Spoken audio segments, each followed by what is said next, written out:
A big problem with long-lasting series is that when a game abandons its roots, it deviates from the formula that attracted all of its original fan base in the first place, and thus isn't the same series anymore.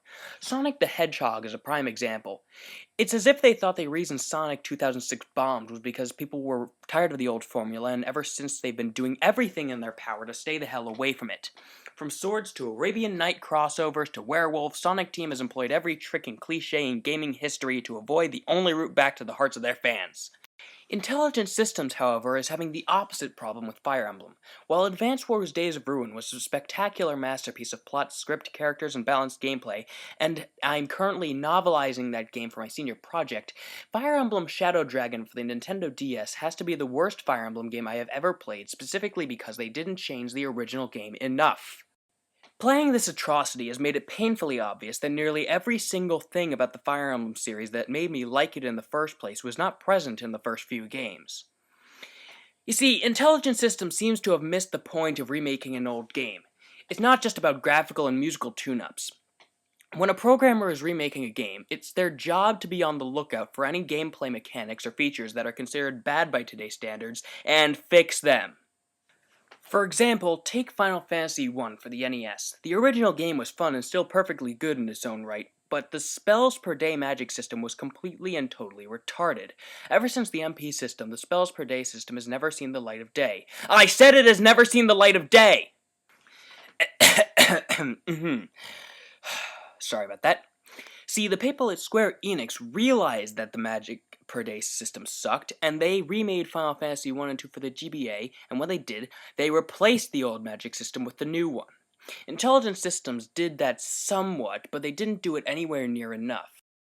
To explain, I'm going to point out some of the glaring parts of the original Fire Emblem game that they failed to change. Mistake number 1. Keeping the original accuracy system. Now, most Fire Emblem fans know that your evasion is calculated by taking double your speed and adding it to your luck, and that your accuracy is calculated by taking double your skill, adding your luck, and weapon accuracy. But this wasn't always the case. It used to be that speed and skill were not multiplied by 2 in that equation. This was changed to the modern formula starting with Fire Emblem 4. However, they chose to keep the original formula for Shadow Dragon. So what exactly does this mean? What it means is that every single class that used to rely almost exclusively on their high evasion stat to defend themselves against enemy attacks is royally screwed. And it's not like it's a small number of classes either. Magic users, archers, Pegasus Knights, thieves, assassins, swordsmen, sweet mother of Ashura, especially the swordsman. The new hit and avoid formulas weren't changes so much as outright fixes. Newsflash Intelligent Systems, when something is fixed, you do not go back to the broken one out of nostalgia. Mistake number 2. Not including the support system. The support system, as most Fire Emblem fans know, is a system where you can develop bonds between characters and improve their fighting performance when they're near each other. And if two unrelated characters of opposite genders get an A-rank support, they get married in the epilogue. An ingenious move which silences the fangirls by making every conceivable heterosexual and non-incestuous relationship canon. Support ranks are increased by triggering support conversations, which are made available by two units being near each other for a long period of time. Not only is this an incredibly helpful feature in gameplay, but the support conversations are comedic genius. However, this was a feature that was not present in the original Fire Emblem or the third one. The idea was in its mere infancy in, again, Fire Emblem 4. But this isn't the original or the SNES sequel, this is a remake. So, naturally, one would expect that Intelligent Systems would come up with support conversations for the characters. I know the existence of a direct chronological sequel would make the end-of-game relationships impossible, but that's no reason to scrap the support system entirely. But lo and behold, they did. The third mistake, and unquestionably the biggest screw-up of all, keeping Marth unpromotable and weak. I don't know why I even need to say this. Marth kicked ass in Melee and currently stands as the second best character on the Melee tier list, and he's still top-notch in Brawl.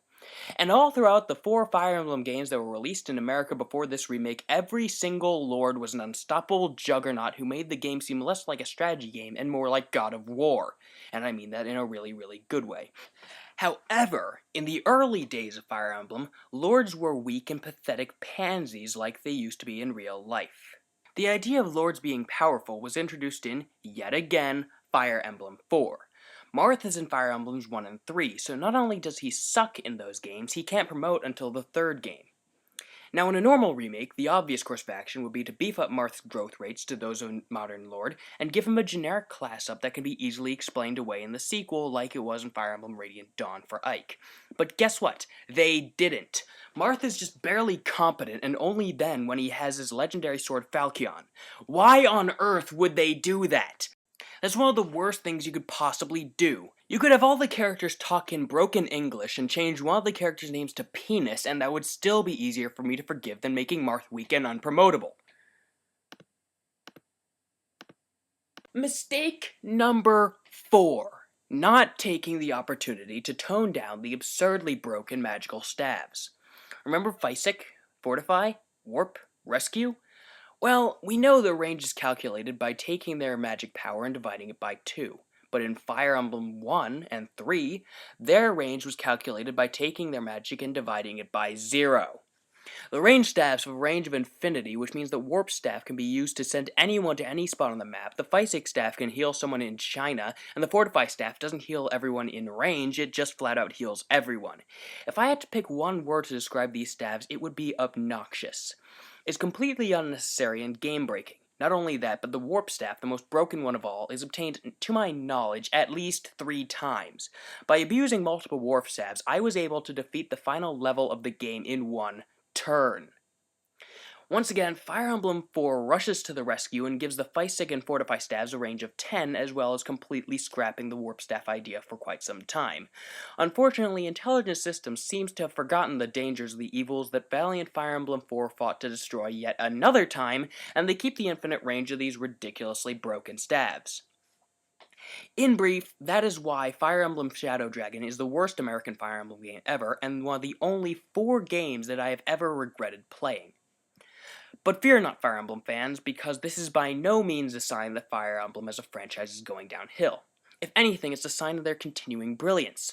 All of the complaints I have made may be unforgivable, but they aren't new ones, they're old ones that they chose not to fix. The new ideas are just as good as ever. The added prologue chapters are very well written and incredibly immersive. The multiplayer mode is now done on an actual battlefield map, something I've been wishing they did for quite some time now, and the new art is spectacular. Personally, I found the class swap system to be superfluous, but the game didn't force or even pressure me into using it, so it's okay.